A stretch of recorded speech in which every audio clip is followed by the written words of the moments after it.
10వ తరగతి విద్యార్థులకు all the best. DEO Ramesh Kumar నేటి నుంచి 10వ తరగతి పరీక్షలకు అన్ని ఏర్పాట్లు పూర్తి. 10వ తరగతి పరీక్షలకు హాజరయ్యే విద్యార్థులు ఒత్తిడికి గురికాకుండా ప్రశాంత వాతావరణంలో పరీక్షలు రాసి మంచి ఫలితాలు సాధించాలని డిఈఓ రమేష్ కుమార్ పేర్కొన్నారు. నాగర్ కర్నూలు జిల్లాలో 60 పరీక్ష కేంద్రాలను ఏర్పాటు చేశామని, పరీక్షల నిర్వహణ కోసం 4 రూట్ ఆఫీసర్లు, 60 మంది చీఫ్ సూపరింటెండెంట్లు, 60 మంది డిపార్ట్మెంటల్ ఆఫీసర్స్, 20 మంది custodians, 4 flying squads, 120 sitting squad, 519 మంది ఇన్విజిలేటర్లను నియమించారని డిఈఓ రమేష్ కుమార్ తెలిపారు. ఉదయం 9:30 నుంచి మధ్యాహ్నం 12:30 వరకు జరుగుతాయని, విద్యార్థులు ఉదయం 8:30 ముందే పరీక్షా కేంద్రాలకు చేరుకోవాలని డిఈఓ పేర్కొన్నారు. విద్యార్థులు హాల్ టికెట్, ప్యాడ్, పెన్నులు తమ వెంట తెచ్చుకోవాలని తెలిపారు. పరీక్ష కేంద్రాలను సులువుగా తెలుసుకునేందుకు హాల్ టికెట్లపై క్యూఆర్ కోడ్ ని స్కాన్ చేసి కనుక్కోవచ్చని తెలిపారు. విద్యార్థులు ఆందోళన చెందకుండా ప్రశాంతంగా పరీక్షలు రాయాలని,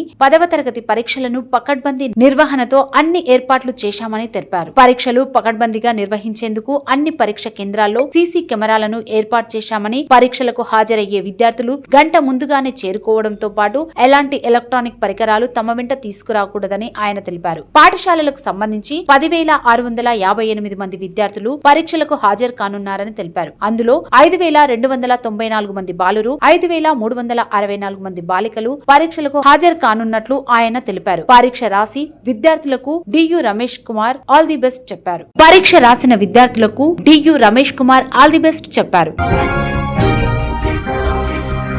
ఆహార పంపిణీలో ప్రమాణాలు పాటించాలి. విద్యార్థుల ఆహార హక్కుకు భంగం కలిగిస్తే చర్యలు తీసుకుంటామని తెలంగాణ రాష్ట్ర ఫుడ్ కమిషన్ చైర్మన్ గోలి శ్రీనివాస్ రెడ్డి అన్నారు. జిల్లాలోని పేదలు, విద్యార్థులు, గర్భిణీలకు ఆహార భద్రత కింద అమలు చేస్తున్న కార్యక్రమాలు ప్రభుత్వం నిర్దేశించిన ప్రమాణాల మేరకు అందాలని, అధికారులందరూ క్షేత్ర స్థాయిలో పర్యటించి భోజనం అందేలా చర్యలు తీసుకోవాలని తెలంగాణ రాష్ట్ర ఫుడ్ కమిషన్ చైర్మన్ గోలి శ్రీనివాస్ రెడ్డి జిల్లా అధికారులను ఆదేశించారు. శుక్రవారం జిల్లాలో పర్యటించిన రాష్ట్ర ఫుడ్ కమిషన్ చైర్మన్ సభ్యులు జాతీయ ఆహార భద్రతా చట్టం 2013 అమలుపై శుక్రవారం కలెక్టరేట్ లోని ప్రధాన సమావేశ మందిరంలో నిర్వహించిన సమీక్షా సమావేశానికి తెలంగాణ ఆహార కమిషన్ సభ్యులు ఓరుగంటి ఆనంద్, రంగినేని శారద, అదనపు కలెక్టర్ అమరేందర్, జెడ్పీ సీఈఓ దేవా సహాయం, పీడీడీ ఆర్డీఏ చిన్న ఓబులేసు, సంబంధిత శాఖ అధికారులతో కలిసి ఆయన హాజరయ్యారు. తొలుత పౌర సరఫరాలు, ఐసీడీఎస్, వెల్ఫేర్ హాస్టల్స్, మధ్యాహ్న భోజన పథకం, వైద్య శాఖ తదితర శాఖల అధికారులు, పాఠశాలల హెచ్ఎంలు, సంక్షేమ వసతి గృహ సంరక్షకులు,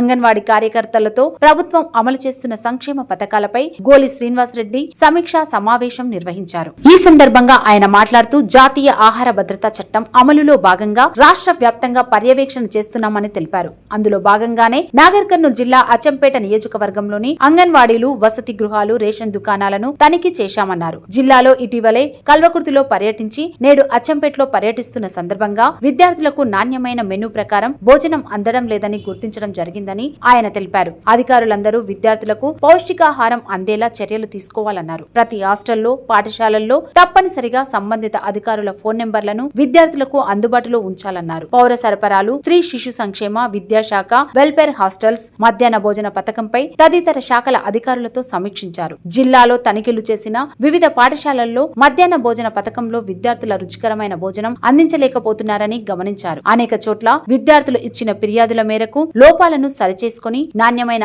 ఆహారం అందించాలని అధికారులను ఆదేశించారు. పరిస్థితి ఇలానే ఉంటే అధికారులపై చర్యలు తీసుకునే కమిషన్ ఉందని ఆయన గుర్తు చేశారు. పేదరికం పోవాలంటే చదువు చాలా ముఖ్యమన్నారు. అంగన్వాడీ కేంద్రాలకు ఎగ్స్, పాలు, బాలామృతం, ఆట వస్తువులు సక్రమంగా సరఫరా చేయాలని సూచించారు. ఆహార భద్రతా చట్టాన్ని పటిష్టంగా అమలు చేయాలని రాష్ట్ర ఫుడ్ కమిషన్ చైర్మన్ గోలి శ్రీనివాస్ రెడ్డి అధికారులను ఆదేశించారు. అదనపు కలెక్టర్ అమరేందర్ మాట్లాడుతూ జాతీయ ఆహార భద్రతా చట్టం 2013ను సమర్థవంతంగా అమలు చేసేందుకు జిల్లా యంత్రాంగం పూర్తి చర్యలు తీసుకుంటోందని అన్నారు. మెనూ ప్రకారం హాస్టళ్లలో పౌష్టిక ఆహారం అందేలా పర్యవేక్షిస్తామన్నారు. కమిషన్ సభ్యులు ఆనంద్, శారద మాట్లాడుతూ ఆహార భద్రతా చట్టం 2013 పాటించాల్సిన సూచనలను అందజేశారు. ఈ కార్యక్రమంలో వివిధ శాఖల అధికారులు తదితరులు పాల్గొన్నారు.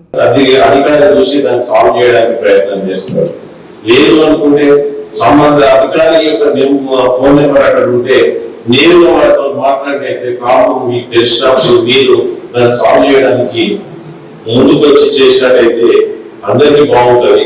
కాబట్టి ప్రతి డిపార్ట్మెంట్ లో కూడా ఈ యొక్క ప్రతి ఏదైతే జిల్లా అధికారుల నెంబర్లు కానీ లోకల్ ఎంఆర్ఓ నెంబర్ కానీ ఆర్డీఓ నెంబర్ కానీ అందరినీ కూడా అక్కడ డిస్ప్లే చేసినట్టయితే అక్కడ మండలాల గురించి చేసినట్టయితే అందరికీ బాగుంటుందని కోరుకుంటున్నాను. ఎందుకంటే అదొకటి